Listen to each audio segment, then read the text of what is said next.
Tafsir Al-Azhar, karya Profesor Dr. Hamka, ayat 103 hingga ayat 105 daripada surah Al-Ma'idah, iaitu surah kelima.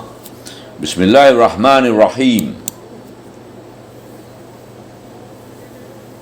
ما جعل الله من بحيرة ولا سائبة ولا وصيلة ولا حام ولكن الذين كفروا يفترون على الله الكذب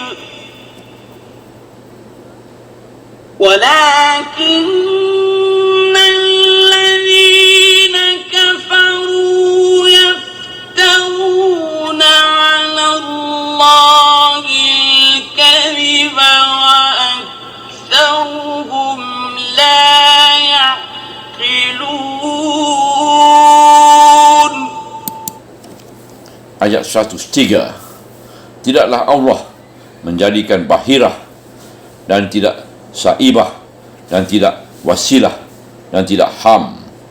Akan tetapi orang-orang kafirlah yang membuat-buat atas nama Allah akan kedustaan, dan kebanyakan mereka adalah orang-orang yang tidak berakal.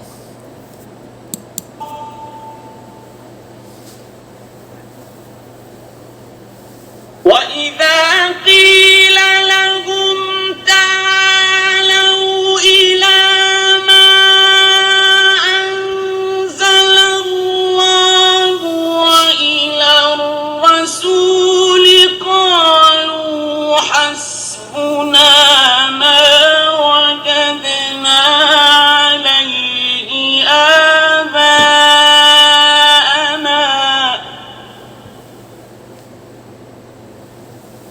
أَوَلَوْ كَانَ آبَاؤُهُمْ لَا يَعْلَمُونَ شَيْئًا وَلَا يَهْتَدُونَ.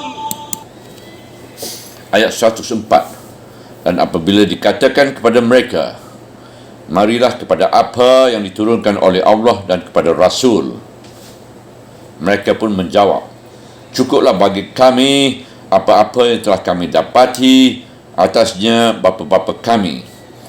Apakah walaupun adalah bapa-bapa mereka itu tidak mengetahui sesuatu pun dan tidak dapat petunjuk.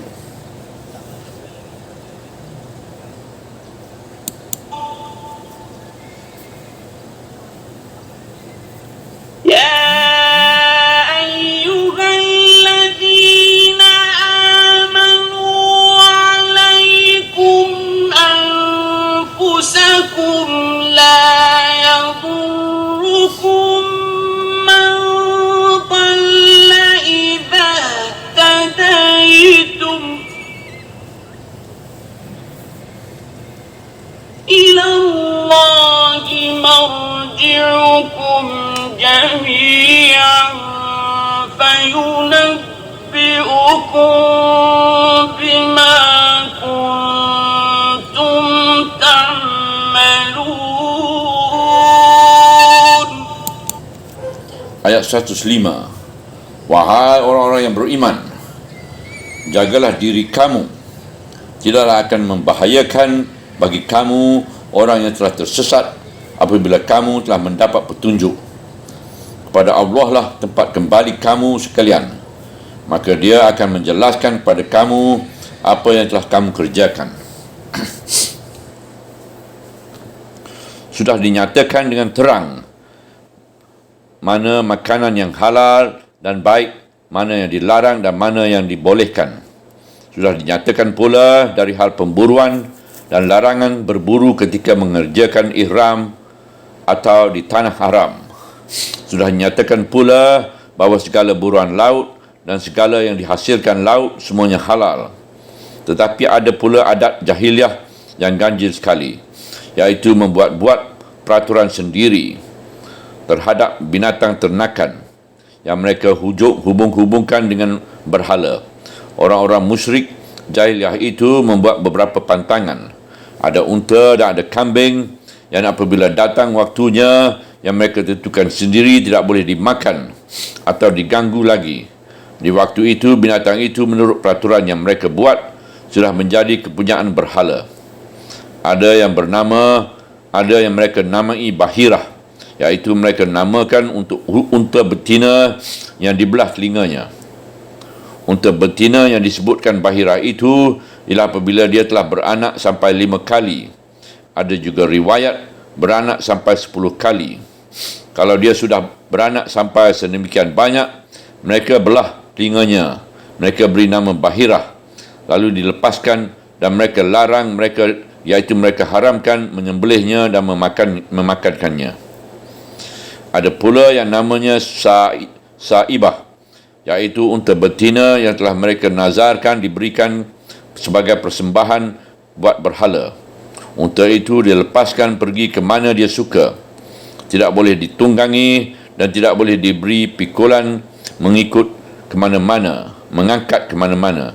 Tidak boleh dicukur bulunya dan tidak boleh diperah susunya, kecuali buat tetamu.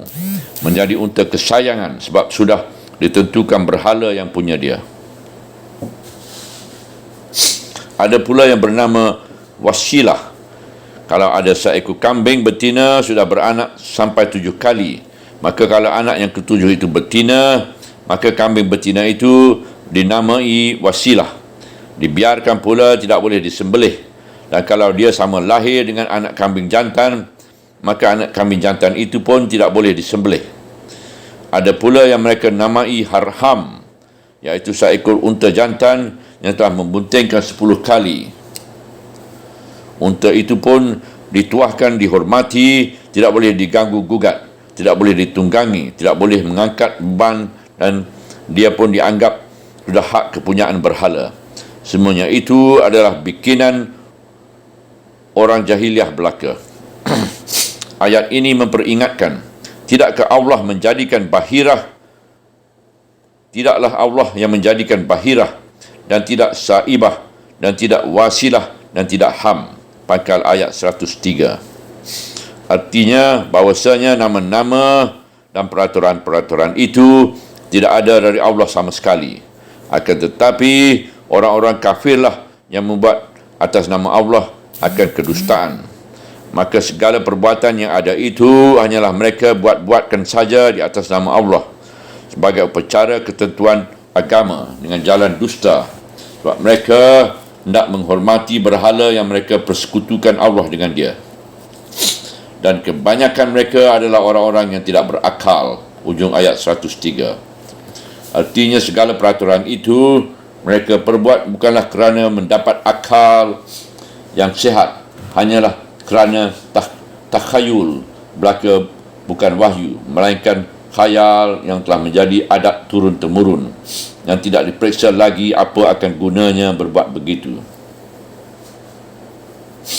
Dan apabila dikatakan kepada mereka, marilah kepada apa yang diturunkan oleh Allah dan kepada Rasul, mereka pun menjawab, cukuplah bagi kami apa-apa yang telah kami dapati atasnya bapa-bapa kami. Pangkal ayat 104. Semua pekerjaan yang karut itu memberi nama-nama tertentu kepada binatang, lalu mengatakan bahawa binatang itu adalah kepunyaan berhala. Mereka pandang sebagai hal ihwal yang tidak boleh dilanggar sama sekali. Kalau ditanyai apa sebab dibuat begitu, mereka sendiri tidak dapat mempergunakan akal buat menjelaskan kebenarannya. Mereka katakan bahawa itu adalah peraturan agama dari Allah. Kalau ditanya lagi, kalau memang bahawa itu adalah peraturan agama dari Allah, kalau ditanya, kalau memang dari Allah, tentu mesti ada dasar wahyunya. Nabi yang mana, Rasul yang mana yang menyampaikan wahyu itu? Mereka terdesak tidak dapat menjawab. Hanya satu saja pertahanan mereka yang kehabisan, iaitu sudah begitu kami dapati dipusakakan oleh nenek moyang, itu tidak akan kami robah. Kami hanya menurutinya dengan setia. Akal kami tidak akan kami pergunakan untuk mempertimbangkan berfaedah atau tidak berfaedah hal ini. Nenek moyang jauh lebih pintar dari kami. Tentu oleh beliau hal itu sudah dipertimbangkan semasa-masanya. Sekarang datanglah celaan kepada orang yang memegang suatu peraturan yang mereka namai agama itu, padahal tidak ada sumbernya yang jelas. Apakah walaupun adalah bapa-bapa mereka itu tidak mengetahui sesuatu dan tidak mendapat petunjuk? Ujung ayat 104. Mereka katakan begitu pusaka nenek moyang, kami tidak dapat mengubahkannya. Sekarang dituruti sebentar jawab mereka, baik dari nenek moyang. Bagaimana kalau peraturan nenek moyang itu hanya suatu peraturan yang tidak timbul dari ilmu, yang tidak terang sebabnya? Apakah akan diikut juga? Bagaimana kalau peraturan nenek moyang itu sekali-kali tidak datang dari petunjuk Allah, tidak dari hidayat yang wahyu yang diterimakan oleh seorang rasul seumpama Ibrahim atau Ismail, hanya dari khayalan nenek moyang itu saja, lalu dimasukkan ke dalam rangka keagamaan? Apakah akan diikuti juga? Kalau demikian jadinya, tentu mudah saja bagi seorang tua membuat satu peraturan, walaupun tidak masuk akal, tak tentu akan gunanya, sehingga segala macam perbuatan yang karut marut bercampur aduk dengan agama dan dilaksanakan saja yang datang kemudian dan dikatakan agama. Kemana akal mereka letaknya? Inilah ayat yang berguna untuk segala zaman, bukan untuk orang jahiliah saat itu saja, untuk memperingatkan bahawa dalam memegang suatu peraturan agama, sekali-kali tidaklah boleh turut-turutan saja kepada apa yang diterima daripada guru atau nenek moyang. Sumber agama sebagaimana yang diterukan pada ayat ini sudah tegas sekali, iaitu peraturan dari Allah dan Rasul. Di luar daripada itu, bid'ah namanya. Segala perbuatan bid'ah itu nyatalah tidak bersumber dari pengetahuan dan tidak pula petunjuk, iaitu hidayah ilahi. Kalau dicari dari mana asal usulnya, tentu tidak akan bertemu. Maka dalam kalangan kita kaum muslimin yang telah jauh jarak zamannya dengan Nabi, bisa saja timbul ajaran yang yang tak masuk akal, tidak dari Al-Quran dan tidak dari sunnah Rasul. Tetapi kalau ditegur, mereka marah dan bersetegang. Urat lahir mengatakan bahawa begitulah diterima oleh nenek moyang. Inilah yang bernama taklid, iaitu memikul saja, menjandang saja apa yang diterima dengan tidak memakai fikiran. Hal ini terutama sekali berkenaan dengan ibadat pada Allah atau segala upacara yang ada sangkut pautnya dengan ibadah. Sedikit pun tidak boleh ditambahi atau dikurangi dari yang ditentukan oleh Allah dan Rasul. Kalau sudah ditambah kerana taklid, maka sifat keadaan agama itu akan berubah sama sekali. Dinamai suatu agama baru dengan nama Islam, padahal dia sudah jauh dari Islam. Segala upacara dan tata cara yang bukan berasal dari petunjuk Allah, yang hanya diterima sebagai pesaka, lalu dipertahankan mati-matian, termasuklah dalam golongan adat jahiliah. Jahiliah bukanlah semata-mata zaman sebelum Nabi Muhammad diutus sebagai Rasul, tetapi segala penyelewengan dari garis agama yang benar, lalu dikatakan bahawa itu pun agama, termasuklah dalam jahiliah. Di negeri kita terdapat juga jahiliah yang menyerupai Bahirah, Sa'abah, Wasilah dan Ham itu. Di tepi-tepi pantai, dalam kehidupan nelayan di utara Pulau Jawa atau di pantai Kelantan dan Terengganu di Malaysia, ada suatu kebiasaan pusaka nenek moyang yang bernama puja laut ataupun puja pantai, iaitu menyembelih kerbau, lalu kepala kerbau itu diantarkan ke lautan, katanya untuk sajian kepada jin penjaga laut di sana. Timbul kepercayaan bahawa kalau jin laut itu tidak diberi sajian, dia akan meminta korban manusia. Itu pun termasuk kebiasaan jahiliah. Kemudian ada pula jahiliah yang dipermodernkan, iaitu kalau pemerintah atau suatu badan usaha mencecak perumahan, menggali dasar rumah atau gedung atau memasang foundation, maka disembelihkan seekor kerbau besar dan kepala kerbau itu dikuburkan ke dalam foundation rumah yang akan didirikan itu. Setelah selesai dikuburkan, barulah pekerjaan pembangunan dimulai. Mengapa maka jin di laut yang diberi sajian, mengapa tidak mengadakan saja sujud syukur atau sembahyang syukur langsung kepada Allah yang membentangkan lautan dan memberikan ikan, dan memohon pula langsung pada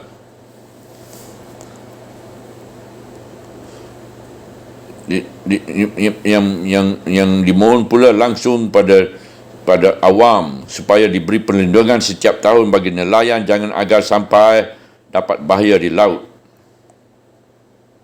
iaitu dan memohon pula langsung kepada Allah supaya diberi perlindungan setiap tahun bagi nelayan agar jangan sampai dapat bahaya di laut. Dapatkah jin yang jahat itu berbuat apa-apa kepada manusia kalau Allah tidak mengizinkan? Manakah yang kuat doanya seorang manusia yang kusyuk dengan kejahatan seekor jin yang menjaga laut dan mendirikan sebuah gedung besar dengan memberi hadiah sebuah kepala kerbau kepada penghuni tanah itu, menimbulkan pula pertanyaan, siapakah yang berkuasa atas tanah itu, penghuni tanah yang tidak nampak ataupun Allah yang wajib dipercayai adanya? Manakah yang lebih mulia? Apakah manusia yang menjadi khalifah Allah di dunia ini dan seluruh bumi ini disediakan bagi manusia, atau segala jinkah yang lebih mulia? Tidaklah ada perlunya menguburkan kepala kerbau di tanah tempat mendirikan gedung itu. Yang lebih penting adalah bahawa rumah atau gedung itu didirikan dengan yang halal, bukan dengan wang hasil korupsi. Kalau jin tidak diberi hadiah, tidaklah jin itu akan sanggup mengalahkan orang yang beriman. Tetapi kalau barang haram yang dipakai untuk pembangunan, teranglah Allah akan mengutuk. Ini hanya satu misal kecil tentang taklid, tentang menghidupkan kebiasaan jahiliah yang hampir menyamai bahirah, saibah, wasilah dan ham pada orang jahiliah moden sekarang.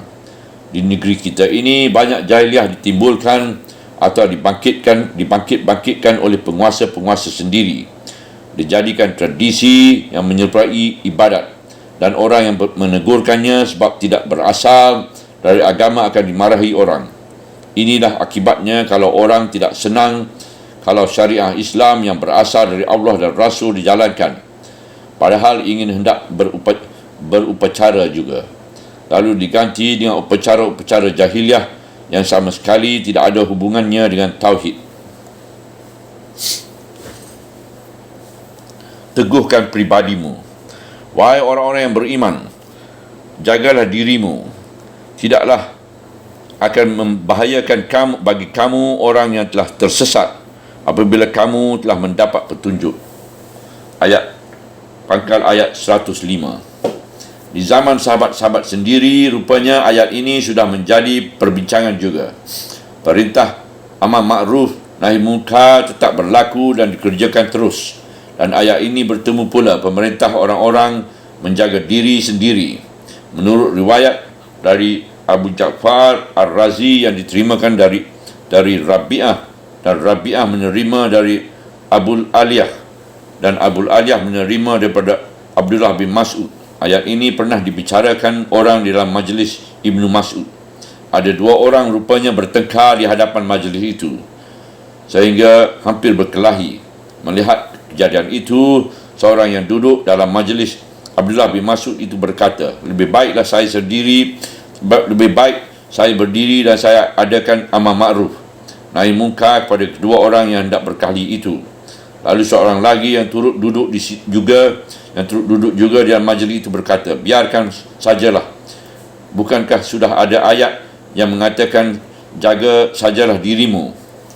Pengertian takwil ayat itu belum datang sampai sekarang, sebab seketika ayat-ayat Al-Quran diturunkan, ada yang pengertiannya telah ada lebih dahulu sebelum ayat diturunkan,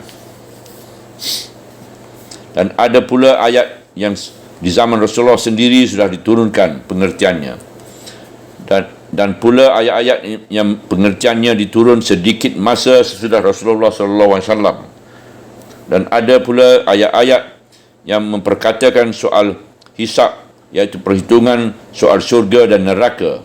Maka selama hati kamu masih bersatu, kehendak keinginan kamu masih satu, belum kamu berpecah belah menjadi beberapa golongan, dan belum setengah kamu menderita dari sebab serangan yang setengah, maka hendaklah kamu tetap amal makruf nahi mungkar.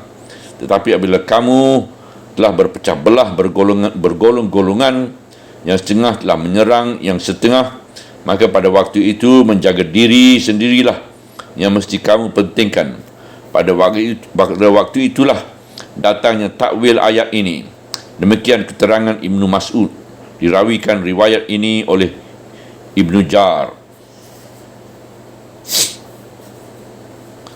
Abdullah bin Umar pun pernah berkata seperti itu juga. Kata beliau, ayat ini belum berlaku terhadap diriku dan kawan-kawanku, kerana Rasulullah telah memerintah agar orang-orang yang pernah menyaksikan beliau sebagai kami ini supaya menyampaikan kepada orang yang tidak adil. Maka kamilah yang hadir di hadapan beliau, dan kamulah yang gaib tempat kamu menyampaikan itu. Tetapi ayat ini akan berlaku di atas kaum yang akan datang sesudah kita, yang kalau mereka menyampaikan suatu peringatan tidak lagi akan diterima orang. Riwayat Ibnu Jar juga. Dalam suatu majlis di zaman Khalifah Uthman bin Affan di Madinah, pernah juga orang berbicara ayat ini. Bagian besar menyatakan bahawa takwil ayat ini belum ada sekarang. Maka menilik kepada kata-kata sahabat-sahabat yang besar-besar itu, Abdullah bin Mas'ud, Abdullah bin Umar, dan dalam majlis Saidina Uthman, mengertilah kita bahawa memang ayat-ayat Al-Quran itu, termasuk ayat ini, ada yang baru didapati pengertiannya lama sesudah Rasulullah SAW wafat, dan lama sesudah sahabat-sahabat Rasulullah SAW sendiri. Sebab di zaman sahabat-sahabat belum ada kelihatan suatu sebab pun buat menjalankan ayat ini. Semua orang masih wajib amal makruf nahi mungkar. Tetapi di belakang beliau akan datang suatu masa kekacauan memuncak. Orang hidup nafsi-nafsi, perpecahan dan cemburu, salah menyalahkan, nasihat tidak berharga, kejujuran menjadi tertawaan, hal yang sebenarnya tidak boleh dibicarakan, ambil muka terlalu banyak. Maka di saat itu ingatlah diri sendiri, peliharalah iman kepada Allah, dan tidak perlu terlalu banyak melihat orang lain. Menilik kata-kata dan pertimbangan sahabat-sahabat Rasulullah yang utama itu, Abdullah bin Mas'ud, Abdullah bin Umar, dan Uthman bin Affan, kita mendapat kesan bahawa beliau-beliau berpendapat bahawa di zaman beliau ayat ini belum akan berlaku.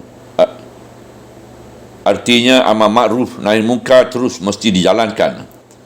Barangkali nanti di kemudian hari amal makruf nahi mungkar terpaksa didiamkan, sebab di zaman itu kelak kekacauan akan memuncak, sehingga orang yang berani mengatakan yang benar akan dianiayakan orang. Dan hal ini yang beliau isyaratkan itu memang telah terjadi di zaman kita ini. Pihak-pihak yang berkuasa dalam satu negeri menyuruh rakyat menyatakan terus terang apa yang salah. Tapi kalau yang salah itu dikatakan terus terang, mereka akan marah dan awak bisa dapat bahaya, dihukum, dipenjarakan, diasingkan dan disingkirkan.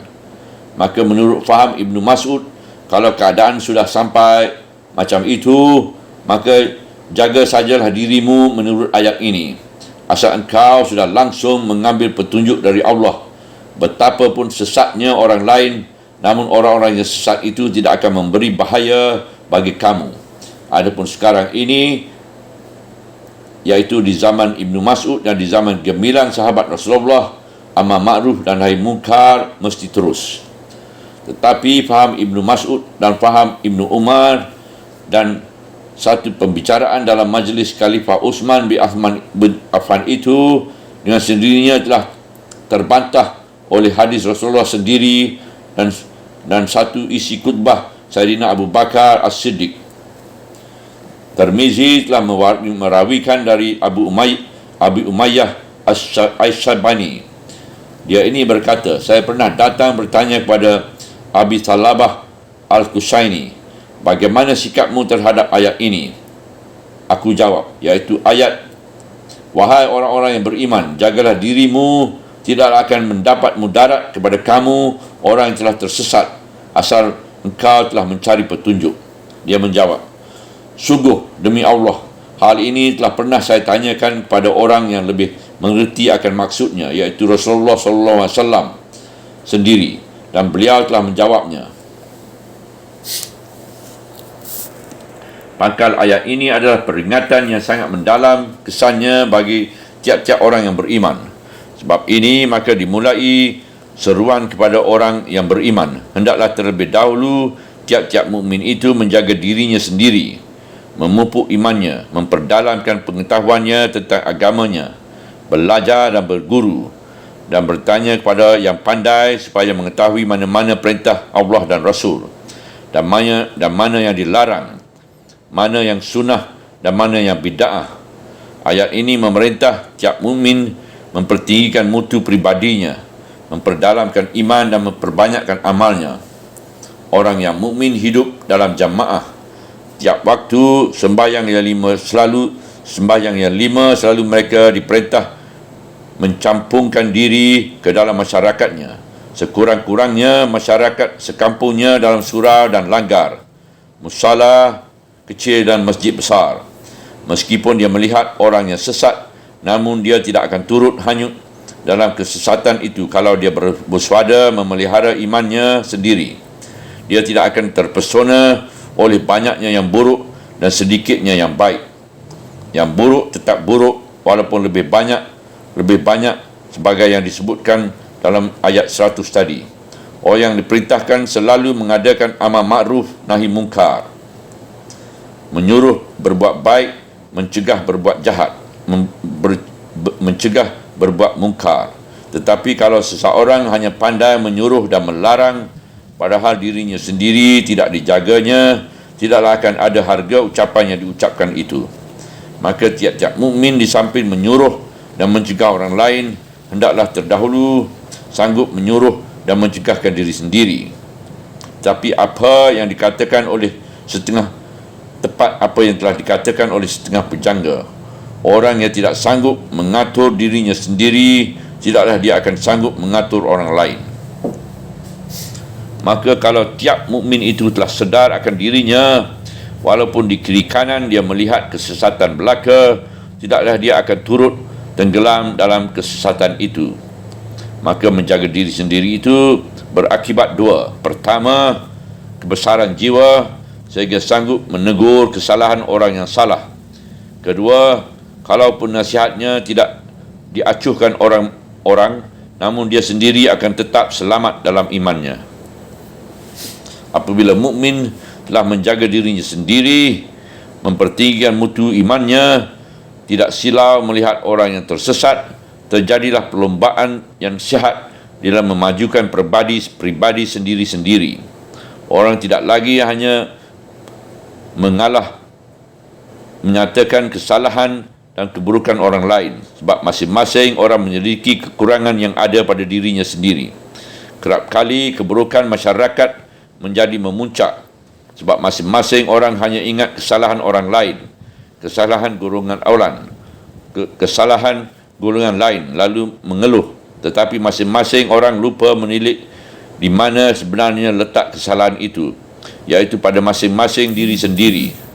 Sebab itu pernahlah orang bertanya kepada penulis tafsir ini, bagaimana akal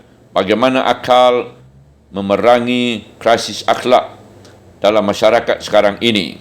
Penulis hanya menjawab, adakan suatu panitia besar, seluruh orang jadi anggotanya, dan tiap-tiap seorang hanya diberi tugas satu saja, iaitu memperbaiki dirinya sendiri. Adakan satu panitia yang besar, seluruh orang jadi anggotanya, dan tiap-tiap seorang hanya diberi tugas hanya satu saja, iaitu memperbaiki dirinya sendiri. Penulis belum berani masuk ke dalam kesimpulan yang penulis tafsirkan di atas ini sebelum penulis menilik pendapat penafsir-penafsir salah. Sebab kalau hanya menilik sepintas lalu saja kepada ayat ini, seakan-akan dia hanya menyuruh orang mementingkan diri sendiri saja. Asal diri sendiri sudah teguh iman apa peduli kita kalau orang lain sesat? Padahal agama dengan keras menyuruh menegakkan amar ma'ruf nahi mungkar. Sebab itu ada juga bertemu ahli tafsir salah yang berkata, takwil yang sebenarnya tentang ayat ini kalau bertemu di zaman kita, nescaya kelak akan terang juga apa maksudnya. Tetapi Sa'ad bin Al-Musayyab memberikan tafsir yang tegas, iaitu apabila engkau sudah menyuruh yang ma'ruf dan mencegah dari yang mungkar, maka sekali-kali tidaklah akan membahayakan kepada kamu yang tersesat bila engkau telah dapat petunjuk. Memang satu-satu waktu kadang-kadangnya akan bertemu keadaan yang kita tidak bebas bagi mengadakan amar ma'ruf nahi mungkar, sebab sudah terlalu memuncak kejahatan dan amat berbahaya bagi keadaan kita kalau ditegur. Sebab itu Ibn Jar berpendapat, kalau sudah jelas atau sudah ada bukti-bukti yang kuat bahawa melancarkan amar ma'ruf nahi mungkar hanya akan membahayakan saja, membawa diri ke dalam kebinasaan, kata Ibn Jar, dikala itu amar ma'ruf nahi mungkar tidak lagi faridah, iaitu tidak lagi berkewajipan, melainkan fadilah, iaitu perangai utama, ini kalau masih akan ada faedahnya. Tetapi kalau faedah tidak akan ada, lebih baik diam daripada binasa. Imam Ghazali pun menyatakan pendapat menyerupai Ibn Jar di dalam Al-Ihya'nya. Tetapi sungguh pun demikian, datang lagi sebuah hadis sahih yang telah kita kenal, dirawikan oleh Imam Ahmad dan Muslim. Bismillahirrahmanirrahim. Barang siapa melihat yang mungkar, hendaklah dia rubah dengan tangannya. Kalau dia tidak sanggup, hendaklah dia rubah dengan lidahnya. Dan kalau dia tidak juga sanggup, hendaklah dia ubah dengan hatinya. Tetapi dengan hatinya itu adalah selemah-lemah iman. Setelah menilik ini, hilanglah kesamaran kerana melihat ayat ini sepintas lalu. Sebagai Muslim, kita masing-masing wajib menjaga diri kita, mempertinggikan mutu iman kita, sehingga kita tidak dapat disesatkan oleh orang yang sesat, kerana kita telah dapat hidayah Allah. Dan pada itu amar ma'ruf nahi mungkar sekali-kali tidak boleh dihentikan. Kalau keadaan tidak mengizinkan untuk amar ma'ruf nahi mungkar yang tegas, namun dengan sikap hidup dan hijrah hati, hendaklah amar ma'ruf nahi mungkar itu diteruskan juga. Sebagai pepatah syair Arab, kalau engkau tak sanggup mengerjakan sesuatu, tinggalkan dia dan ambil mana yang engkau sanggupi. Dan satu lagi, syair Arab, bahkan hendaklah kamu menyuruh berbuat ma'ruf, mencegah berbuat mungkar, sehingga walaupun telah engkau lihat kebakilan yang ditaati dan hawa nafsu yang diturutkan dan dunia lebih dipentingkan, dan setiap yang mengemukakan suatu pendapat merasa megah dengan pendapatnya, waktu itu hendaklah engkau perkuat pribadimu dan jangan dipedulikan orang awam, kerana sesungguhnya di belakangmu itu akan datang hari-hari yang kesabaran padanya adalah laksana memegang bara panas. Orang yang bekerja di masa itu akan mendapat pahala 50 orang laki-laki yang beramal seperti amalmu. Abdullah bin Mubarak menambahkan, ditambah perjelasannya oleh orang yang lain dari Utbah padaku. Ditanya orang kepada Rasulullah SAW, pahala 50 orang yang mana yang beliau maksudkan? Apakah 50 orang yang hidup itu di zaman Rasul, iaitu sahabat-sahabat Rasulullah, ataupun pahala 50 orang dari mereka yang hidup di zaman akan datang? Rasulullah SAW menjawab tegas, pahala orang daripada kamu. Dan hadis ini kita mendapati pengenaran yang tegas bahawa maksud ayat itu berlaku untuk seluruh zaman, iaitu semua Muslim mukmin wajib memperteguhkan pribadinya dengan mencari sesuatu petunjuk, dengan mencari selalu petunjuk Allah.